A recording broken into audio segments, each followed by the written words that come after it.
What is going on, guys? Today I'm going to be showing you the PC that I've built for my YouTube channel that has over 50,000 subscribers. The PC that I'm currently recording with is the PC behind my main YouTube channel, and it doesn't even break the bank. In the grand scheme of things, at least, it's not that expensive. But if you were to build it today, it would be about $1,700, give or take. Obviously, if you buy things used or find discounts, it's going to be a bit less. But with the microchip shortage going on, it's kind of hard to build a PC at a fair price if you need a lot of performance. I think this build's pretty cool because we still have some older equipment in there that will definitely save you some money, but still performs pretty dang well. So without any further ado, let's take a look at my gaming PC. So for my case, we have the NZXT H210 Mini ITX Tower, and this thing is beautiful. I basically knew that I was going to use this case as soon as I came across TechSource a while back, and he had a case that was similar to this one, and it was beautiful, and I just always dreamed of having that case.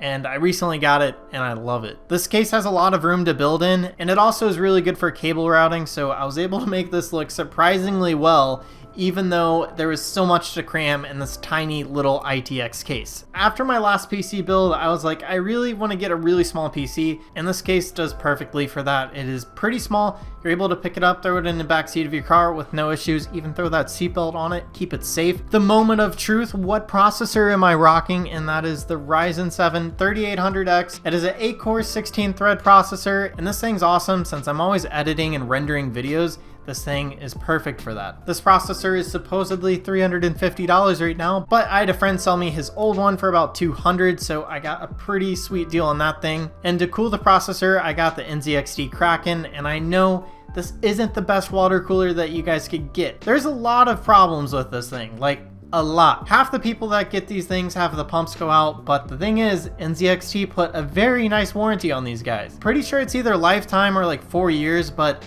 the warranty is there so people still buy it, because if there wasn't a warranty, when they saw the reviews, they wouldn't mess with this thing. But I knew I wanted this water cooler because I had the NZXT case and I just saw too many builds with that beautiful water cooler, so I went with it. We'll see if I regret it. As of right now, I love the way it looks, but yes, I have heard some pretty skeptical sounds every once in a while, and it might already be on its way out, and I've only had this thing for like 8 months. For the motherboard, we got the Gigabyte X570. It is the Pro Wi-Fi edition, and this thing is beautiful. Coming from a very old motherboard that was still blue, this thing kind of blew my mind because first of all, it was tiny. Second of all, there were M.2 slots, so I had an M.2 on the front and the back, which stumped me for a while, if I'm being honest, because I was like, where am I even going to put my M.2? I can't find them. Turns out one is under the actual metal bracket there with the little fan.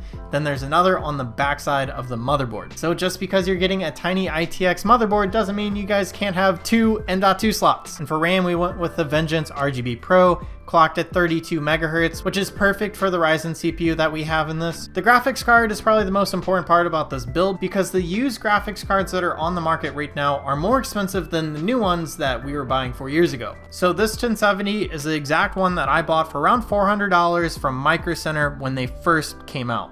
So I've had mine for a long time, and somehow I could sell the CPU right now and make a profit, even though it's like 4 or 5 years old. Now this price right here is not normal for a new one. Usually you can find them closer to like $500 to $600, but if you guys are looking for a used one, you guys could even knock off a bit more, but still the used prices are a lot higher than they should be. This is an 8 gig graphics card, so it is still pretty big. Now it's not a 3080 and it doesn't have the RTX features that the 20 series has, but it's still pretty good. Alright, so to power this PC, we went with the RM750X by Corsair. This is fully modular, so you guys could just use whatever cables you need, and it's a lot easier to cable manage, and if you guys want to get custom cables, it's a lot easier. Been really happy with this power supply, by far the nicest one I've ever owned. So for storage, we just have this 1 terabyte M.2. So I went with Enlin because at the time I was working in the service department at Micro Center. I was the person that you would come to with computer issues, and I'd be like, yep, it broke, let me go send it to the back and we'll work on that for you. But I also knew that these Enlin M.2s actually performed really well. They lasted quite a long time, and I got a nice discount on these. And then because of everything that I have in this case, I had to get the NZXT RGB and fan controller. This thing barely fit in there because this case is so small, but we made it work